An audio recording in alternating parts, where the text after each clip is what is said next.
चलते हुए वो उस अलमारी के पास पहुंचा तो कोई नहीं था। वो सोच में पड़ गया। शीशे में वो परछाई किसकी थी? पर अलमारी के उस खुले दरवाजे के भीतर एक बड़ी शराब की बोतल दिखाई दी। ये किसकी बोतल है? किसकी भी हो, अपने को क्या? उसने शराब की बोतल उठाई और अपनी जेब में जबरन घुसेड़ने लगा। पहला कर्मचारी तेज कदमों से मोनालिसा के कमरे की तरफ चलने लगा। उसके दिमाग में शैतानी ख्यालों ने घर कर लिया था। पर यह पहली बार नहीं था। इससे पहले भी वो ऐसे ही कई महिलाओं को और लड़कियों को अपनी हवस का शिकार बना चुके थे। जिंदा तो जिंदा, पर महिलाओं की लाशों के साथ भी वो लोग घिनौनी कृत्य करने में जरा भी नहीं हिचकिचाते थे। मोनालिसा के कमरे के पास पहुंचा और दरवाजे पर लगा लॉक निकाला। कमरे के भीतर दाखिल हुआ तो वो महिला जमीन पर लहूलुहान हालत में पड़ी थी। उसने बेड पर नजर डाली तो उसके पैरों के नीचे से जमीन खिसक गई। वो सन्न रह गया क्योंकि मोनालिसा की लाश वहां पर नहीं थी। वो सोच में पड़ गया क्योंकि महिला कर्मचारी सुनीता अभी भी जमीन पर बेहोश पड़ी थी, किंतु मोनालिसा, उसकी लाश कहाँ गई? उसका गुस्सा फूट पड़ा। उस हरामी ने मुझे धोखा दिया।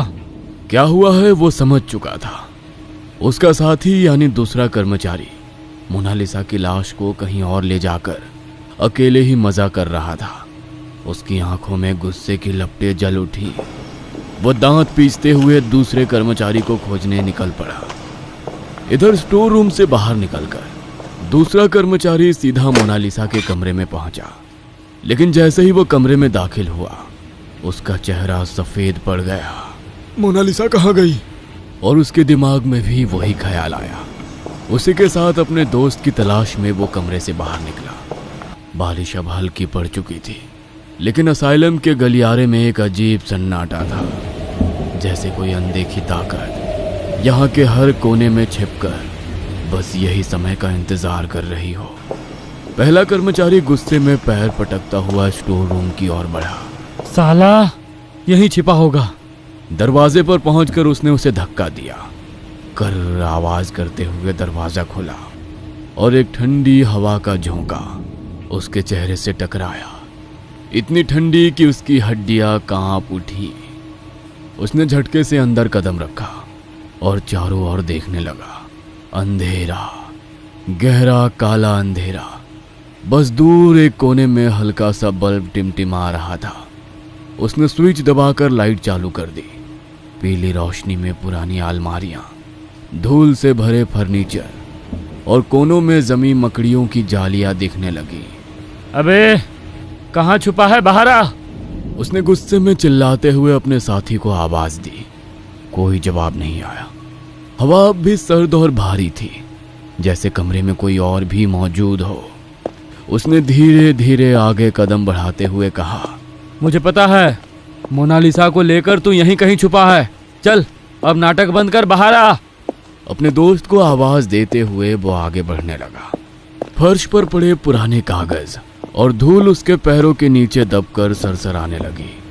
तभी उसकी नजर नीचे फर्श पर पड़ी। एक अलमारी के पीछे जमीन पर पड़ी मोनालिसा का चेहरा नजर आ रहा था। सफेद, स्थिर, निर्जीव। उसके मन में एक ही ख्याल आया, यह कमीना लाश को यहाँ घसीट कर ले आया और अब इसके साथ मजे कर रहा है। गुस्से से उसकी आंखें लाल हो गई। उसने तेजी से कदम बढ़ाए, लेकिन उसने अपनी आंखों के सामने देखा। मोनालिसा की लाश अचानक खींची जाने लगी, जैसे कोई उसे घसीट कर अंधेरे में ले जा रहा हो। अबे रुक, क्या कर रहा है तू? उसने गुस्से में दहाड़ा और अलमारी को लांघ कर वहां तक पहुंचा, पर कुछ नहीं था। मोनालिसा की लाश गायब हो चुकी थी। उसका दिल जोर से धड़कने लगा। तभी दूर एक अलमारी के पीछे फर्श पर फिर वही चेहरा दिखाई दिया, मोनालिसा का निर्जीव चेहरा। अबे कमीने, तू क्या कर रहा है? उसने दांत पीसते हुए अपने साथी को चेतावनी दी, पर इस बार लाश और तेजी से घसीट ली गई। उसके कदम ठिठक गए। गुस्से में वो दौड़ता हुआ अलमारी के पीछे पहुंचा, पर वहां कुछ भी नहीं था, सिर्फ धूल। अब उसे सचमुच गुस्सा आने लगा। तभी उसके ठीक पीछे एक अलमारी का दरवाजा धीरे धीरे खुलने लगा। लकड़ी के रगड़ खाने की तीखी आवाज पूरे कमरे में गूंज उठी। उसका शरीर ठंडा पड़ने लगा। उसने धीरे धीरे गर्दन घुमाई।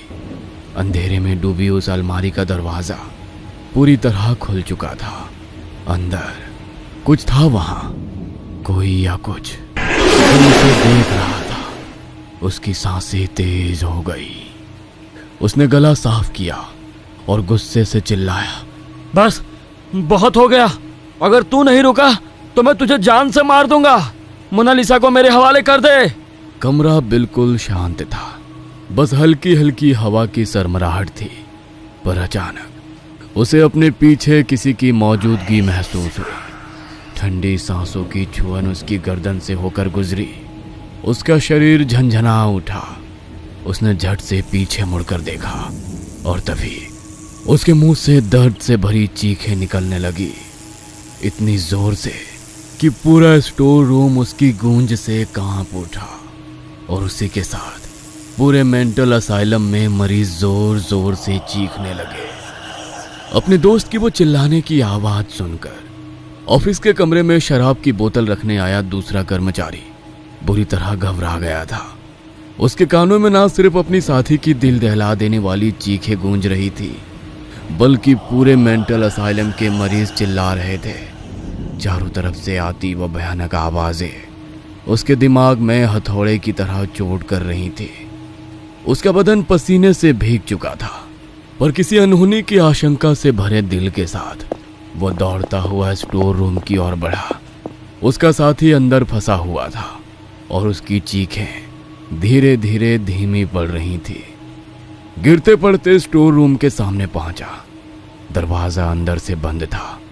उसने झट से हैंडल घुमाने की कोशिश की, पर दरवाजा हिला तक नहीं। घबराहट में उसने पूरी ताकत से दरवाजे पर लात मारी, लेकिन वो टस से मस नहीं हुआ। इस बीच मरीजों की दिमाग हिला देने वाली आवाजें और तेज हो गई। उन आवाजों ने जैसे उसका दिमाग कुतरना शुरू कर दिया था। अब वो खुद भी चिल्लाते हुए अपने दोनों कानों को कसकर पकड़कर जमीन पर बैठ गया। उसकी सांसें तेज हो गई थी। दिल की धड़कन जैसे कानों में गूंज रही थी। अचानक वो सब आवाजें शांत हो गई। ना मरीजों के चिल्लाने की आवाज आ रही थी, ना उसके दोस्त की आवाज आ रही थी। चारों ओर एक जानलेवा सन्नाटा छा गया था। वह घबराते हुए उठा और स्टोर रूम के दरवाजे की ओर देखा। अब वो आधा खुला हुआ था। यह कैसे हो सकता है? उसका दिमाग जैसे सुन्न पड़ गया। खुले दरवाजे से धीरे से भीतर दाखिल हुआ। कमरे के भीतर लाइट नहीं थी। उसने अपना मोबाइल निकाला और टॉर्च शुरू की। रमेश, कहाँ है तू? अपने दोस्त को आवाज लगाते हुए वो एक एक कदम आगे बढ़ाने लगा। पूरा स्टोर रूम देख लिया। अब वो स्टोर रूम के आखिरी छोर पर पहुंच गया था, पर उसका दोस्त कहीं नहीं था। तभी उसके कानों पर दरवाजा खुलने की आवाज आई। उसने पीछे मुड़कर देखा तो स्टोर रूम के उस दरवाजे से उसका दोस्त बाहर जाता दिखाई दिया। अरे रमेश, रुक जा, कहाँ जा रहा है? अपने दोस्त को आवाज लगाते हुए वो स्टोर रूम के उस दरवाजे की तरफ दौड़ने लगा। स्टोर रूम काफी बड़ा था। दौड़ते हुए वो दरवाजे तक पहुंचा और बाहर गया तो उसका दोस्त मेंटल असाइलम के आखिरी छोर पर जाता दिखा और अंधेरे में गुम हो गया। वो रास्ता तहखाने की तरफ जाता था। उसने दोबारा दौड़ लगाई और तेजी से सीढ़ियां उतरकर नीचे आया, पर तभी कुछ कदमों पर स्थित दाईं तरफ के कमरे का वो दरवाजा एकदम से बंद होने की आवाज आई। वह उस कमरे के पास पहुंचा और दरवाजा पीटते हुए बोला, रमेश, मुझे पता है तू अंदर है। जल्दी से मोनालिसा को लेकर बाहर आ, वरना मैं डॉक्टर को फोन कर दूंगा। तभी दरवाजा खुलने की आवाज आई। उसका दिल जोर जोर से धड़क रहा था।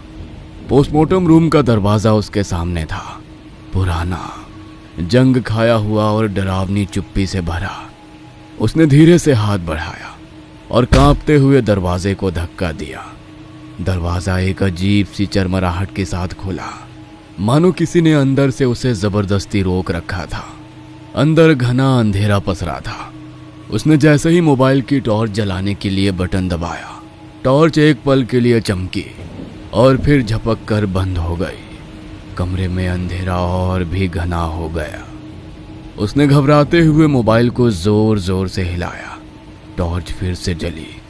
हल्की हल्की रोशनी में उसने चारों ओर नजरें दौड़ाई। पोस्टमार्टम रूम की दीवारों पर पुराने खून के धब्बे सूखकर काले पड़ चुके थे। टाइल्स जगह जगह से टूटी हुई थी। लोहे के कहीं जंग लगे औजार एक टेबल पर अस्त व्यस्त पड़े थे, जैसे किसी ने इनका इस्तेमाल कर किसी को चीरा हो और फिर जल्दी में छोड़ दिया हो। टॉर्च की हल्की रोशनी में कोने कोने पर जमी गहरी धूल और मकड़ी के जाले भी साफ साफ नजर आ रहे थे। फिर अचानक बिजली की एक झलक कमरे में चमकी और तुरंत बंद हो गई। उसका शरीर सुन्न हो गया था। कुछ देर तक वो हिम्मत जुटाकर खड़ा रहा, लेकिन तभी उसे लगा जैसे कोई उसके ठीक पीछे खड़ा हो। किसी की ठंडी सांसें उसकी गर्दन के पास महसूस हो रही थी। उसका गला सूख गया। उसने घबराकर धीरे धीरे सिर घुमाया, लेकिन पीछे सिर्फ अंधेरा था। फिर कमरे की बत्तियां अचानक एक पल के लिए फिर से जल उठी और उसने जो देखा उससे उसकी रूह कांप गई। सामने पोस्टमार्टम टेबल पर एक सफेद कपड़े में लिपटी हुई लाश रखी थी। यह क्या है? उसका बदन बुरी तरह कांपने लगा। लाश पूरी तरह से सफेद चादर में लिपटी थी, लेकिन उसके पैरों की दिशा कुछ अजीब थी, जैसे शरीर को जबरदस्ती मोड़ा गया हो। उसने हिम्मत जुटाकर कमरे में आगे कदम बढ़ाया। हर कदम के साथ उसकी धड़कन और तेज होती गई। फिर बत्तियां फिर से बुझ गईं। कमरा दोबारा अंधेरे में डूब गया। अचानक उसे अपने पीछे किसी के भारी भरकम कदमों की आहट सुनाई दी। कौन है? उसने कांपती आवाज में पूछा, लेकिन कोई जवाब नहीं आया। फिर अचानक बत्तियां फिर से जल उठी और इस बार उसने जो देखा उसने उसकी आत्मा को जैसे शरीर से बाहर निकाल दिया। पोस्टमार्टम टेबल पर पड़ी लाश का सफेद कपड़ा खिसक चुका था। टेबल पर मोनालिसा की लाश सफेद कपड़े में लिपट कर रखी हुई थी। इतनी देर से उसके दिल में बसा डर थोड़ा कम हो गया। मोनालिसा के खूबसूरत जिस्म को देखकर वो बोला, साले, इतना नाटक करने की क्या जरूरत थी? अगर सीधे सीधे बोल देता कि पुराने पोस्टमार्टम रूम में आ जाना तो मैं आ जाता। चल अब तू भी बाहर आ, बहुत काम करना है। इतना कहकर वो अपने दोस्त को इधर उधर ढूंढते हुए आवाज लगाने लगा। तभी उसे अपने पीछे कुछ हलचल होती सुनाई दी। उसने पीछे मुड़कर देखा तो पोस्टमार्टम टेबल पर पड़ी उस लाश का चेहरा दोबारा किसी ने ढक दिया था। रमेश, नाटक करना बंद कर, बाहर आ। और क्या इसका मुंह ढक रहा है? कहते हुए उसने झट से लाश के ऊपर से झट से वो सफेद कपड़ा पूरी तरह से हटा दिया और सामने का नजारा देख जैसे उसके दिल ने एक पल के लिए धड़कना ही बंद कर दिया। पोस्टमार्टम टेबल पर मोनालिसा की नहीं बल्कि उसी के दोस्त की लाश पड़ी थी। वो भी उसके पेट के ऊपर का ही हिस्सा था। आधी लाश गायब थी। कांपते हाथों से उसने टॉर्च की रोशनी फर्श पर डाली। पूरी जमीन खून से लाल हो गई थी। उसके हाथ पैर सुन्न हो गए।